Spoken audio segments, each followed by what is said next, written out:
Hello, I'm Poppy. If you're just discovering Poppy Report, go ahead and subscribe now so you won't miss our ongoing analysis of Trump's bold moves and the pushback they often provoke from the world community. President Trump recently spoke at the World Economic Forum in Davos, and his comments about NATO allies and their role in Afghanistan created immediate backlash.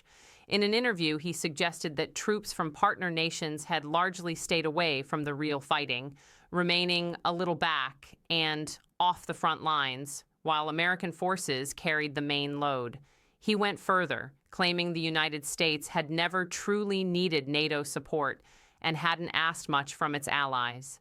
Those words hit a raw nerve in the United Kingdom, where 457 service members lost their lives during the Afghanistan conflict, the second highest toll after the United States.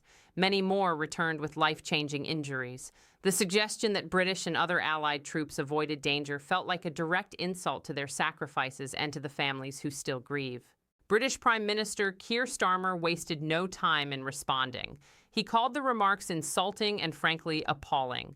He paid tribute to the courage of those who served and died, emphasizing that their bravery and sacrifice should never be diminished. When pressed on whether he would demand an apology from President Trump, Starmer made his stance clear. If he had spoken in that manner himself, he would certainly apologize without hesitation. It was a measured but firm expression of outrage, one that resonated widely across the country.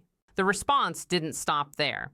Alistair Cairns, the UK's Minister of State for the Armed Forces and a veteran with 5 tours in Afghanistan, including time fighting side by side with American troops, delivered an even sharper rebuke. He described the claims as utterly ridiculous. Cairns reminded everyone that NATO invoked Article 5, its collective defense provision, only once, right after the September 11th attacks on America. Allies rallied immediately, with forces, intelligence, and political support standing shoulder to shoulder in Afghanistan. He spoke from personal experience, noting the blood, sweat, and tears shared in combat, and the painful reality that not everyone came home.